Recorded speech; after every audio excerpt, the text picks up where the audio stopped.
Hello everyone. इस video में हम लोग सोर्स कन्वर्जन पढ़ने वाले हैं। सोर्स कन्वर्जन का मतलब होता है वोल्टेज सोर्स को करंट सोर्स में और करंट सोर्स को वोल्टेज सोर्स में आपस में परस्पर रूपांतरण, या conversion of voltage source into current source and conversion of current source into voltage source. तो वोल्टेज सोर्स को करंट सोर्स में भी कन्वर्ट किया जा सकता है और करंट सोर्स को वोल्टेज सोर्स में भी कन्वर्ट किया जा सकता है। अगर हमारे पास लोड रेजिस्टेंस और सोर्स रेजिस्टेंस हैं और लोड रेजिस्टेंस का मान सोर्स रेजिस्टेंस से कहीं बहुत अधिक है, तो उस केस में जो सोर्स है उसको वोल्टेज सोर्स के रूप में उपयोग करना ज़्यादा सही रहता है, ज़्यादा बेहतर रहता है। और अगर हमारे लोड रेजिस्टेंस का मान सोर्स रेजिस्टेंस से बहुत कम है, तो उस केस में हम लोग जो सोर्स है उसको करंट सोर्स के रूप में यूज़ करना प्रेफर करते हैं। ठीक है, तो पहले हम लोग वोल्टेज सोर्स को करंट सोर्स में कैसे कन्वर्ट करते हैं, पहले हम लोग इस बारे में देखते हैं कि how to convert voltage source into current source. अगर हमारे पास एक वोल्टेज सोर्स है और उसे हमें करंट सोर्स के रूप में उपयोग करना है, तो हम कैसे कन्वर्ट करेंगे कि हमें उसका करंट सोर्स के रूप में उपयोग कर सकें। तो उसके लिए हम देखते हैं कि ये जो फिगर है, इस फिगर में एक वोल्टेज सोर्स दिया हुआ है, और हम जानते हैं कि वोल्टेज सोर्स का जो इंटरनल इम्पीडेंस होता है उसको उसके सीरीज में रिप्रेजेंट करता है। तो यहाँ पे डीसी वोल्टेज सोर्स है, तो उसका जो इंटरनल रेजिस्टेंस है RS1 इसके सीरीज में रिप्रेजेंट किया गया है। अब हमें इसे कन्वर्ट करना है करंट सोर्स में। तो करंट सोर्स में कन्वर्ट करना है, तो हम मान लें कि वो जो करंट सोर्स है इसकी वैल्यू IS है, और हम जानते हैं जो करंट सोर्स है, करंट सोर्स के इंटरनल इम्पीडेंस को उसके पैरेलल में रिप्रेजेंट करते हैं। यहाँ पे DC करंट है, तो जो इसका इंटरनल रेजिस्टेंस है RS2 इसके पैरेलल में रिप्रेजेंट किया गया है। तो हमारे पास ये जो सर्किट VS है, इस वोल्टेज सोर्स, इसको इस तरह की सर्किट जो कि करंट सोर्स, इसमें कन्वर्ट करना है। ठीक, ये काम हमें करना है। तो इसको करने के लिए हम कुछ स्टेप्स को फॉलो करेंगे।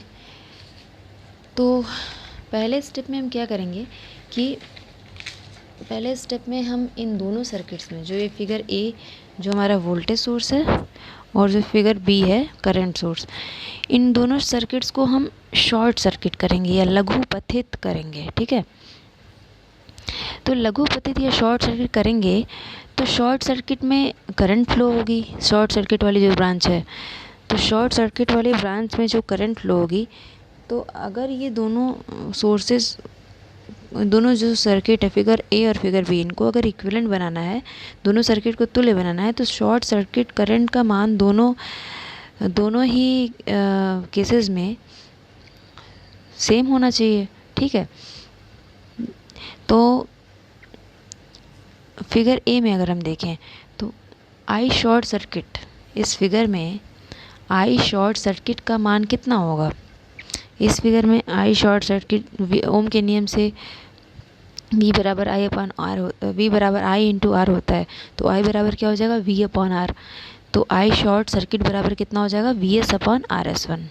तो यहाँ पे देख सकते हैं फिगर A में I शॉर्ट सर्किट बराबर VS अपॉन RS1। ठीक है, और इस फिगर B में हमारा I शॉर्ट सर्किट क्या हो जाएगा, फिगर B में हमारा I शॉर्ट सर्किट क्या होगा, फिगर B में हमारी I जो शॉर्ट सर्किट होगी वो IS के ही बराबर होगी।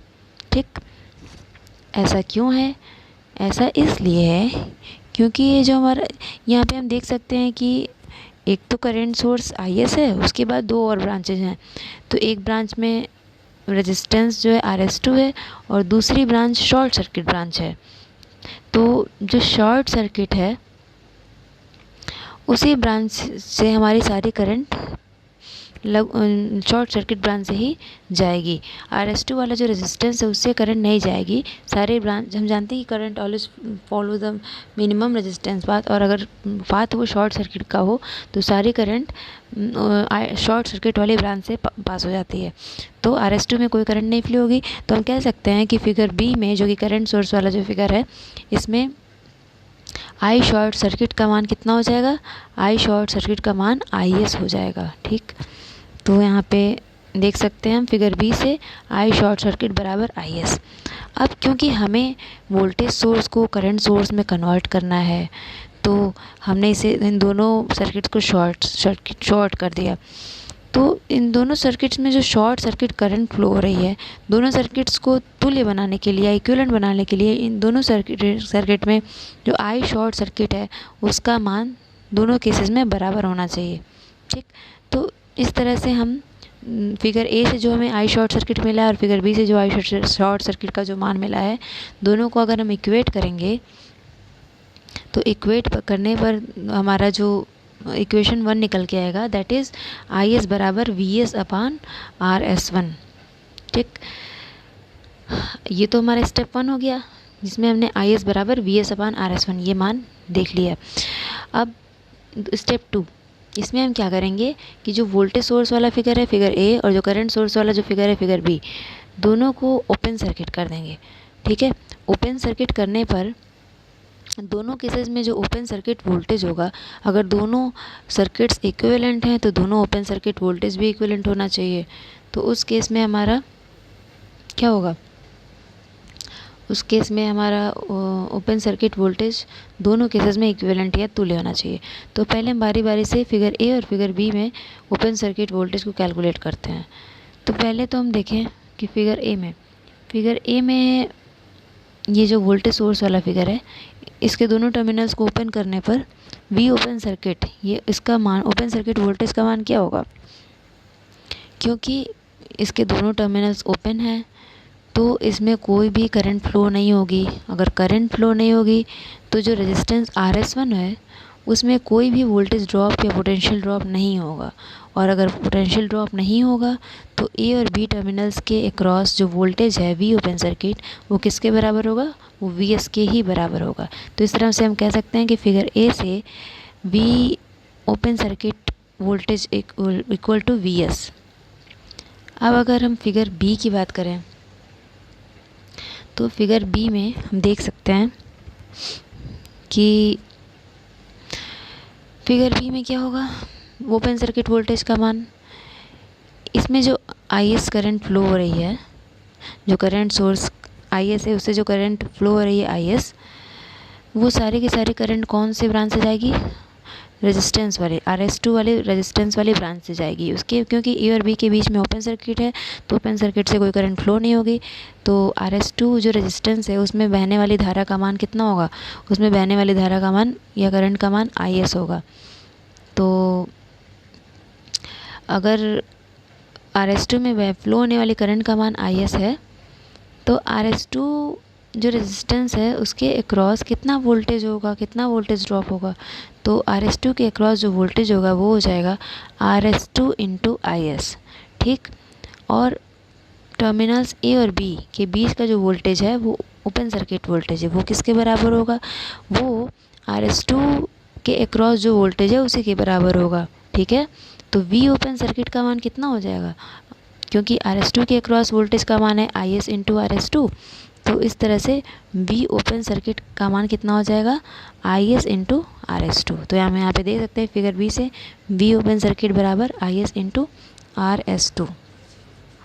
अब क्योंकि हमें वोल्टेज सोर्स को करंट सोर्स में कन्वर्ट करना है और हमने दोनों केसेस में ए और बी टर्मिनल को ओपन सर्किट रखा है, तो दोनों इक्विवेलेंट होने के लिए दोनों केसेस में वी ओपन सर्किट का मान बराबर होना चाहिए। तो हम फिगर ए और फिगर बी से जो हमने वी ओपन सर्किट निकाला है, ओपन सर्किट वोल्टेज निकाला है, दोनों को इक्वेट करेंगे तो जो हमारे पास क्या निकल के आएगा वी एस बराबर आई एस इंटू RS2। इस तरह से हम कह सकते हैं कि RS2 बराबर V S upon I S. तो ये हमारा निकल गया RS2 अपॉन बराबर V S upon I S. और समीकरण ए में हमने यहाँ पे देखा था कि ये हमारा वी एस अपॉन RS1 बराबर है कितना, IS है। वी एस अपॉन RS1 बराबर कितना है, IS है। तो हम ये भी कह सकते हैं कि वी एस अपॉन IS बराबर RS1 है। तो यहाँ पे देखिए वी एस अपॉन IS बराबर RS1 भी है और इसके पहले हमने निकाला है RS2 बराबर वी एस अपॉन IS। तो दोनों इक्वेशन से अगर हम कंपेयर करें तो RS2 का मान RS1 के बराबर है। ठीक। तो इस तरह से हम देख सकते हैं कि वोल्टेज सोर्स को करंट सोर्स में कन्वर्ट करने के लिए हमारे पास दो बातें हमें ध्यान में रखनी है। ये इसकी समरी है, जो हमने ऊपर पूरा प्रोसीजर अपनाया है उस पूरे प्रोसीजर की समरी है ये, कि how to convert voltage source into current source. अगर हमारे पास कोई वोल्टेज सोर्स है जिसको हमने Vs से रिप्रेजेंट किया है और उसके इंटरनल इम्पीडेंस को डीसी के केस में उसके इंटरनल रेजिस्टेंस को RS1 से रिप्रेजेंट किया है, तो इसको जब कन्वर्ट करेंगे तो एक होगा करंट सोर्स और उसके पैरेलल में एक उसका इंटरनल रेजिस्टेंस होगा जिसको हम RS2 से रिप्रेजेंट करना है। तो जो करंट सोर्स होगा Is, करंट सोर्स का जो मान होगा वो हो जाएगा वोल्टेज सोर्स का मान अपॉन वोल्टेज सोर्स के सीरीज में जो इंटरनल रेजिस्टेंस है उसका मान। तो इस तरह से जो करंट है Is उसका मान होगा Is बराबर Vs अपॉन RS1 और करंट सोर्स के पैरेलल में जो रेजिस्टेंस है इंटरनल रेजिस्टेंस RS2 उसका मान होगा RS1 के बराबर। तो इस तरह से हम देख सकते हैं कि वोल्टेज सोर्स को करंट सोर्स में कैसे कन्वर्ट किया जा सकता है। तो वोल्टेज सोर्स को करंट सोर्स में कन्वर्ट करने के लिए इतनी बातों का ध्यान रखना है। इसका हम लोग एक एग्जांपल भी देख सकते हैं कि देखिए एक क्वेश्चन है, इसमें दिया हुआ है कि एक 240 वोल्ट का एक सोर्स है जिसके सीरीज में 40 ओम का रेजिस्टेंस है। इसको इसके इक्विवेलेंट तुल्य धारा स्रोत में या इक्विवेलेंट करंट सोर्स में कन्वर्ट करना है। तो कैसे कन्वर्ट करेंगे? हम जानते हैं कि Is अगर करंट सोर्स में कन्वर्ट करना है तो एक करंट सोर्स होगा और उसके पैरेलल में उसका इंटरनल रेजिस्टेंस होगा। दोनों का मान हमें कैलकुलेट करना है। तो करंट सोर्स का हम जानते हैं कैसे निकालते हैं, Is बराबर वोल्टेज सोर्स का मान अपॉन वोल्टेज सोर्स के सीरीज में जो उसका इंटरनल रेजिस्टेंस है उसका मान। तो Vs का मान 240 वोल्ट है और रेजिस्टेंस का मान 40 ओम है, तो हो जाएगा 240/40 इक्वल टू 6 एम्पियर। ये हो जाएगा हमारे करंट सोर्स का मान, दैट इज़ 6 एम्पियर। ठीक है। अब ऐसे ही हमें निकालना है कि करंट सोर्स के पैरेलल में जो उसका इंटरनल रेजिस्टेंस है वो कितना होगा। तो हम जानते हैं कि जो इंटरनल रेजिस्टेंस है करंट सोर्स के पैरेलल में उसका मान जो वोल्टेज सोर्स के सीरीज में इंटरनल रेजिस्टेंस है उसी के बराबर होता है। तो RS बराबर 40 है, तो यहाँ पे भी 40 हो जाएगा। इस तरह से हम देख सकते हैं एक एग्जांपल है कि how to convert voltage source into current source. तो यहाँ पे हमने देखा इस वीडियो में कि वोल्टेज सोर्स को करंट सोर्स में कैसे कन्वर्ट करते हैं। इस वीडियो में इतना ही। Thank you.